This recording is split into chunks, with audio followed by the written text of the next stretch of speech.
কাৰ কিমান মাটি আছে, কাৰ কিমান ৰিজৰ্ট আছে, কাৰ কিমান বাগান আছে, কোনে নিজৰ পৰিবাৰৰ নামত ৰিজৰ্ট বনালে, স্কুল বনালে, পৰ্টেল খুলিলে, এইবোৰ চবে কথা পাতিব। আমি এইবোৰ চব কথা জানি কি কৰিম? আমি গুৰুত্ব তেওঁলোকৰ ভিতৰীয়া কথালৈ নিদিওঁ।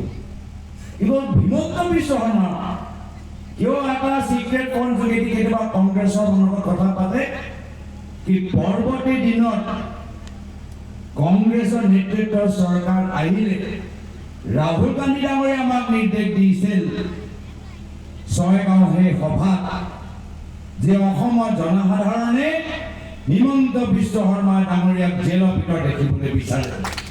সেই জেলৰ পৰা পলাবলৈ এতিয়াও এই কংগ্ৰেছৰ লগত বেয়া হ'লে মই আহিম মোক লৈ ল'বা, তেওঁলোকে এটা গোপন ৰাস্তা খুলি ৰাখিবলৈ বিচাৰে। তো এইখিনি কথা ভাস্কৰ ৰাজনৈতিকভাৱে বলিদান দিলে আৰু এয়া হ'ল কংগ্ৰেছ দল। ক্ষমতা আহিব, ক্ষমতা যাব, গত নিৰ্বাচন গুচি গ'ল, গত নিৰ্বাচন আৰু আহিব, কিন্তু শান্তি যেতিয়া আহি যায় সেয়া হ'ল আমাৰ মূল কৰ্তব্য। ইমান সহজ সৰলভাৱে সেই শান্তিৰ পৰিস্থিতি আমি সলনি কৰিব নোৱাৰোঁ। আৰু সেই সময়ত BPF আছে, কংগ্ৰেছ চৰকাৰ কেন্দ্ৰত ৰাজ্যত আমি চাই আছিলোঁ কামখিনি কেনেকৈ হৈছে। আৰু কেন্দ্ৰত আৰু ৰাজ্যত কংগ্ৰেছ থকা কাৰণেহে আমি সেই সময়ত পইচা যে গৈছে, কামবোৰ হৈছে, আমি চকু দিব পাৰিছোঁ। কিন্তু আজিৰ তাৰিখত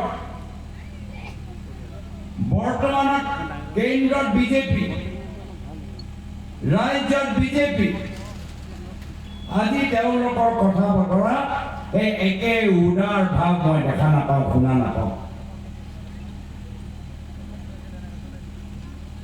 শান্তিৰ পক্ষত আজি তেওঁলোকে কথাবোৰ নকয়। ক্ষমতাৰ কাৰণে যিকোনো পৰ্যায়লৈ যাব পাৰে, মানুহৰ মাজত সংঘাত লগাব পাৰে, মানুহৰ মাজত কাজিয়া লগাব পাৰে।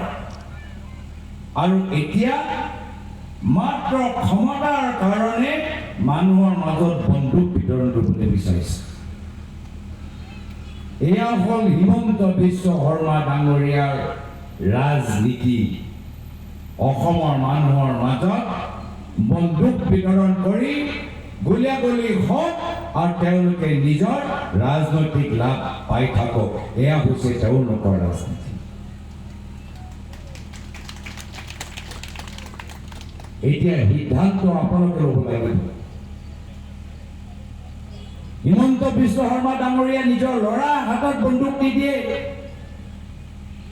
হিমন্ত বিশ্ব শৰ্মা ডাঙৰীয়া নিজৰ বিজেপি মন্ত্ৰী বিধায়কৰ হাতত বন্দুক নিদিয়ে। তেওঁলোকক ভাল স্কুলত পঢ়াব, তেওঁলোকক বিদেশলৈ পঠাব, তেওঁলোকক ভাল ভাল চাকৰি দিব আৰু বন্দুক দিব আমাৰ দুখীয়া অঞ্চলৰ ৰাইজৰ ল'ৰা ছোৱালীৰ হাতত। এয়া হ'ল তেওঁলোকৰ চিন্তা। এতিয়া ইয়াত যিমানবোৰ ঘৰৰ আমাৰ আইসকল আছে, আপোনালোকে ভাবি চাওক যে বিজেপিক ভোট দিয়া মানে আমি গাঁৱৰ ভিতৰত অলপ দিনৰ পিছত ল'ৰা ছোৱালীৰ হাতত আমি AK-47 দেখা পাওঁ। বিজেপিক ভোট দিয়া মানে কোনোবা যুৱক মদ খাই বন্দুক লৈ নিজৰ পৰিয়ালৰ ওপৰতে বন্দুকটো চলাই দিয়ে। বিজেপিক ভোট দিয়া মানে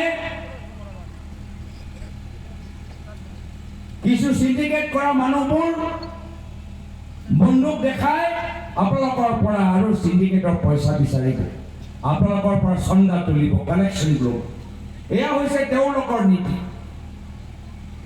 কিয় কি মাত্ৰ এই ধৰণৰ কাম কৰিলে তেওঁলোকৰ লাভ হয় চকীটো বাচি থাকে আৰু পৰিবাৰৰ নামত আৰু বাগানৰ ৰিজৰ্ট খুলিব পাৰে সেই নিৰ্বাচন গুৰুত্বপূৰ্ণ আজি কৈছে যাদৱ চৰকাৰী ডাঙৰীয়া আমি বিচাৰো যে আপোনালোকৰ ল'ৰা ছোৱালীবোৰ ভাল স্কুলত যাওক হস্পিটেলত গ'লে ডক্টৰ তাত থাকক হস্পিটেলৰ বাবে দূৰ দূৰণিলৈ যাব নালাগে ওচৰতে হস্পিটেল এটা হ'ব লাগে স্কুলৰ যোৱাৰ ৰাস্তাবোৰ উন্নত হওক মেৰামতি হওক যুৱকসকলৰ হাতত বন্দুক নহয় কংগ্ৰেছে অসমৰ যুৱকসকলৰ হাতত মেডেল বিচাৰে চাৰ্টিফিকেট বিচাৰে চাকৰি চাৰ্টিফিকেট বিচাৰে সেইকাৰণে আপোনালোকৰ ওচৰলৈ আমি আহিছোঁ দুখ লাগে যে যি সময়ত বিজেপি দলে ইমান ভয়ানক ৰাজনীতি কৰি আছে বন্দুক বিতৰণ কৰিবলৈ বিচাৰিছে গুলিয়াগুলি হোৱাটো বিচাৰে এই সময়ত UPPL BPF নিমাত একো মাতবোল নাই একো বিৰোধিতা কৰিবলৈ বিচৰা নাই ইমান নিমাত কিয়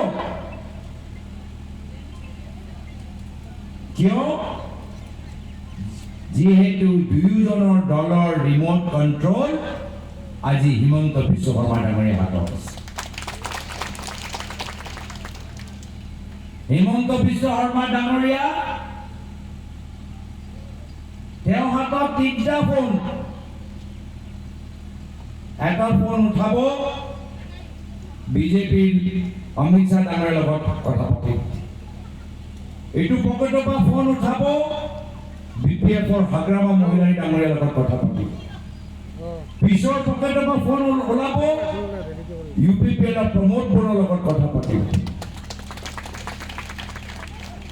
আৰু এটা সিক্ৰেট ফোন আছে কাইলৈ গৈ যদি বিধানসভা নিৰ্বাচনৰ পিছত কংগ্ৰেছৰ নেতৃত্বৰ চৰকাৰ আহে ফাইল যেতিয়া খুলিব নিজকে বচাবলৈ বিজেপি ত্যাগ কৰি কংগ্ৰেছৰ ওচৰলৈ আহিব এটা সিক্ৰেট ফোন কংগ্ৰেছৰ কাৰণে তেওঁ ৰাখি থৈছে তেওঁ যে বাৰম্বাৰ কৈ থাকে কংগ্ৰেছৰ মোৰ মানুহ আছে কংগ্ৰেছৰ মই খবৰ পাওঁ কিয় আমিতো ইমান ইণ্টাৰেষ্ট নলওঁ যিকোনো খবৰৰ বাবে যোগাযোগ কৰক 7099017330 লগতে 7099017110 নম্বৰত